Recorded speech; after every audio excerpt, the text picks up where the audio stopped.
इसके बारे में जानते हैं कि आखिर है ये क्या।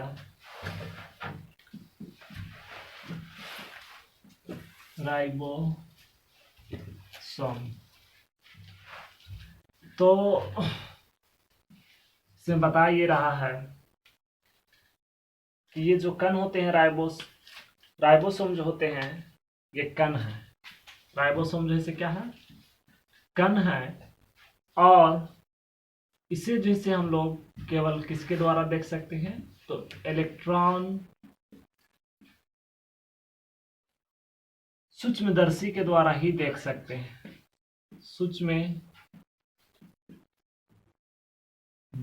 के द्वारा ही ये जैसे क्या करता है, दिखाई देता है ना। पहला राइबोसोम आपका क्या है, कण है, जिसे हम लोग इलेक्ट्रॉन सूक्ष्मदर्शी के ही द्वारा देख सकते हैं। इसे जैसे नगण्य आंखों से जैसे नहीं देखा जा सकता है। आपका उसके बाद में ये बताता है कि ये अंतःप्रद्वावी जालिका किससे हम लोग शॉर्ट में लिख देते हैं इंडोप्लाज्मिक और इंडो रेटिकुलम। ईआर का मतलब इंडो रेटिकुलम, यानी अंतःप्रद्वावी जालिका जो होता है उसकी झिल्लियों की सतह पर सटे हुए रहते हैं। ईआर की झिल्लियों की सतह पर, झिल्लियों की सतह पर क्या रहते हैं, सटे होते हैं। या तो फिर आपको बोल सकते हैं सटे होते हैं, या फिर आपको कैसे रहेगा, अकेले में, या फिर आपको क्या चीज में रहता है, गुच्छों में। गुच्छा जैसे आप लोग चाबी वगैरह का गुच्छा देखे होंगे, अंगूर का गुच्छा देखे होंगे, उसी तरीका का जैसे आप लोग राइबोसोम पाया जाता है। अकेले या फिर गुच्छों में क्या रहते हैं बाबू, बिखरे रहता है, ये बिखरे रहता है। ये हुआ। आगे आपका क्या बोल रहा है कि राइबोसोम के जो कण है जो आपको गुच्छा में होंगे, क्या चीज में होंगे, जो गुच्छों में होंगे, तो गुच्छों वाले राइबोसोम को जैसे हम लोग पॉलीराइबोसोम कहते हैं। पॉलीराइबोसोम कहते हैं। क्या, गुच्छा में जो आपका राइबोसोम पाया जाता है वो गुच्छे वाले राइबोसोम को हम लोग क्या कहते हैं, पॉलीराइबोसोम, या फिर आप बोल सकते हैं पॉलीसोम। पॉलीसोम बोल सकते हैं, है ना। आगे ये देखिए ये क्या चीज का बना होता है, तो ये जैसे आपका जो बना होता है बाबू वो प्रोटीन और क्या चीज का बना होता है, एसिड है। इसका एक कार्य भी होता है, उस कार्य को भी देख लीजिए, यहाँ पे हम बता दे रहे हैं कार्य। इसका कार्य क्या होता है, तो कार्य इसका एक ही है जो आपका बहुत ही इंपॉर्टेंट है, बता रहा है कि राइबोसोम में ही प्रोटीन का संश्लेषण होता है। कार्य इसका जो है क्या है, तो राइबोसोम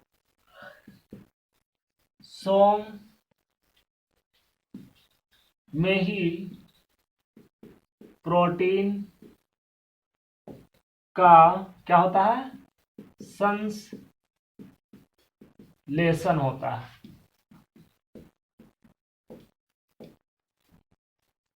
है ना। थोड़ा सा इसको एक बार दोबारा से आप सारे बच्चे देख लेंगे ताकि आपको समझ में आ जाए, है ना। तो सबसे पहला बताया क्या गया है, आज का जो टॉपिक रहा वो आपका राइबोसोम का रहा। तो राइबोसोम क्या है, तो राइबोसोम जैसे एक कण है जिसे हम लोग केवल इलेक्ट्रॉन सूक्ष्मदर्शी के ही द्वारा देख सकते हैं, बाकी ऐसे नहीं देख सकते हैं।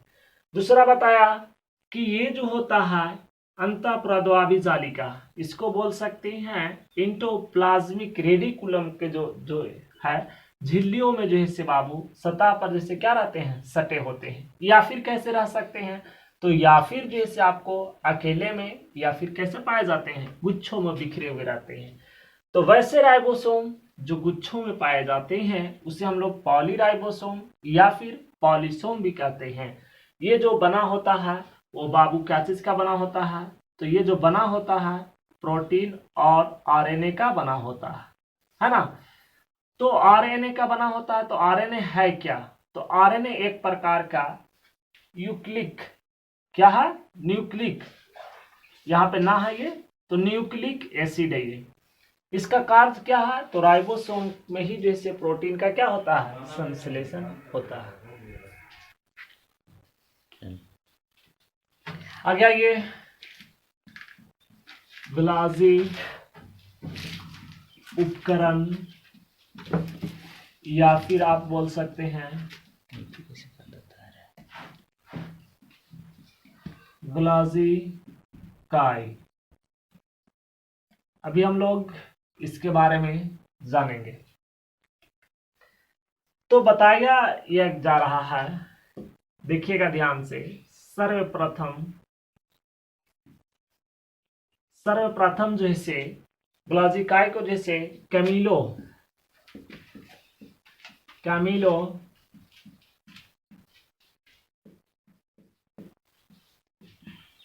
ग्लाजी ने देखा था।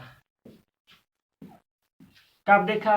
तो यह जैसे 1898 ईस्वी में देखा, है ना। ये कहाँ देखा गया बाबू? तो ये जैसे जंतु कोशिकाओं, कहा? जंतु कोशिकाओं में ग्लाजी काय उपकरण को देखा गया। जंतु कोशिकाओं में ग्लाजी उपकरण को देखा गया। उसके बाद आगे बताया जा रहा है कि ये साधारण सूक्ष्मदर्शी में देखने पर मुड़ी हुई छड़ की गुच्छों के समान दिखती है। जब हम लोग साधारण सूक्ष्मदर्शी से देखते हैं, है ना, एक आपका होता है इलेक्ट्रॉन सूक्ष्मदर्शी, एक आपका होता है साधारण। तो साधारण सूक्ष्मदर्शी से देखने पर, सूक्ष्मदर्शी से देखने पर कैसा दिखाई देता है? तो मुड़ी हुई छड़ के समान दिखाई देता है। मुड़ी हुई छड़ के समान दिखाई देता है। मुड़ी हुई छड़ के समान जो ऐसे आपका ये दिखाई देगा। आगे आप देखिएगा क्या बता रहा है इसे। ये जो इसे पादप कोशिका में कोशिका द्रव में मुड़ी हुई छड़ के समान रचना बन करके बिखरे रहते हैं, जिन्हें हम लोग डिक्टियोसोम कहते हैं। ये आपका पादप कोशिका। तो पादप कोशिका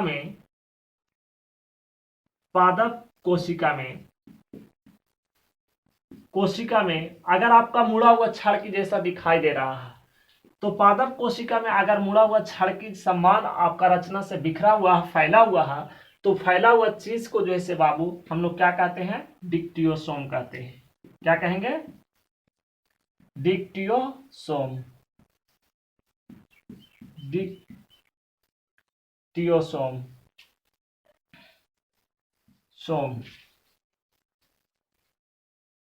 किसमें? पादप कोशिका में मुड़ी हुई छड़ के समान बिखरा हुआ रहेगा, उसी को हम लोग बोलेंगे डिक्टियोसोम बोलेंगे। आगे ये देखिए क्या बता रहा है इसे। आगे बता रहा है कि ग्लाजी काय उपकरण जो होते हैं, ये जैसे यूकैरियोटिक स्तनधारी के लाल रुधिर कणिकाओं में आपको निर्हरित शैवाल में जैसे पाए जाते हैं, जबकि यूकैरियोटिक कोशिका में जैसे नहीं पाए जाते हैं। यानी कि आप याद रखिएगा कि यूकैरियोटिक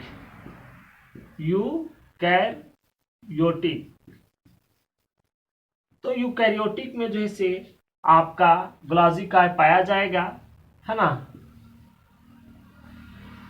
पाया जाएगा, जबकि आपको जैसे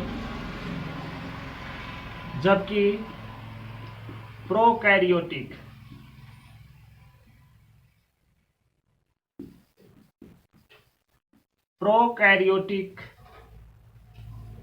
में नहीं पाया जाएगा, नहीं लगा दीजिए, नहीं पाया जाएगा। ये जो है यूकैरियोटिक या स्तनधारी है, इसमें जैसे आपका पाया जाएगा, जबकि यूकैरियोटिक में जैसे ये आपका नहीं पाया जाएगा।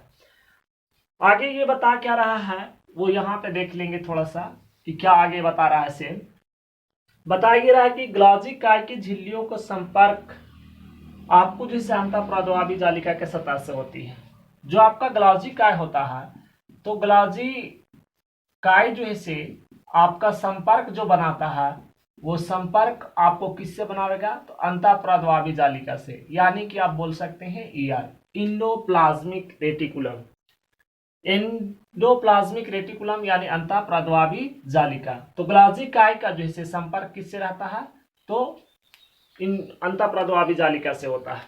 तो चलिए इसको थोड़ा सा दोबारा से आ जाइए, आप देख लीजिए। सर्वप्रथम आपको जिसे कब देखा गया, 1898 ईस्वी में देखा गया। किसने देखा, तो कैमिलो ने देखा। किसने देखा, कैमिलो ग्लॉजी ने। या जैसे कहाँ अध्ययन किया, तो इसको जैसे देखने का काम जंतु की कोशिका में देखा गया है। ये साधारण सूक्ष्मदर्शी से देखने पे जैसे मुड़ी हुई छड़ के गुच्छों के समान दिखाई देता है, गुच्छों के समान दिखाई देता है। जब हम इसी चीज को पादप कोशिकाओं में देखते हैं, तो मुड़ी हुई छड़ के समान बिखरा हुआ रहता है। तो बिखरने की वजह से जैसे यह आपको क्या कहलाता है, डिक्टियोसोम कहलाता है।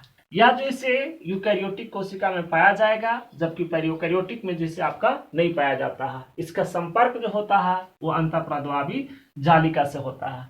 तो आई होप क्या बच्चे को समझ में आया होगा। तो इसके थोड़ा सा कार्य भी है, तो उस कार्य के बारे में हम लोग चर्चा कर लेते हैं। ये आपका है कार्य। तो कार्य में आपका फर्स्ट क्या आता है वो देखिएगा। पहला बता रहा है कि ईआर जिसे आपको संश्लेषित करता है। क्या करता है, संश्लेषित। तो ये संश्लेषित करने के बाद में जैसे, तो पदार्थों को जब संश्लेषित करता है, तो पदार्थों को संश्लेषित करने के बाद में ये जैसे रूपांतरण भी करता है, संचयन भी करता है। संचयन और रूपांतरण कर करके पैक कर देता है। और ये पैकिंग को जो है से क्या करता है बाबू, अंदर या बाहर विभिन्न जगहों पे जैसे भेजने का कार्य करता है।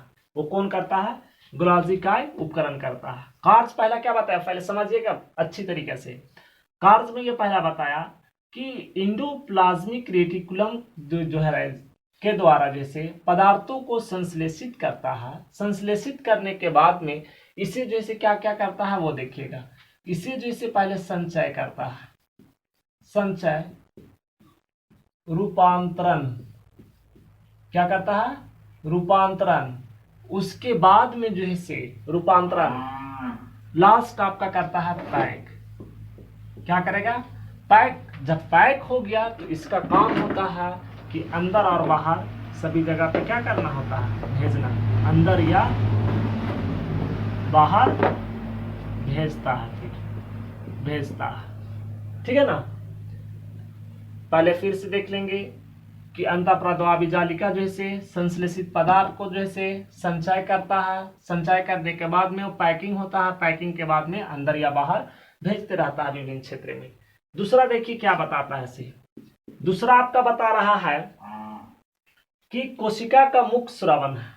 ये जैसे क्या है, मुख श्रवण का कार्य करता है। श्रवण कौन, तो ग्लॉजी काय उपकरण। कोशिका का जैसे क्या है, ये मुख श्रवण है। तीसरा आपका क्या है वो देखिएगा। तीसरा बता रहा है कि लाइसोसोम एवं पेरोक्सियोसोम का निर्माण करता है।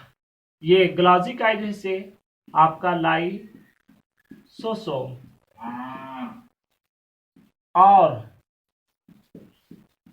और जैसे क्या, पेरोक्सियोसोम,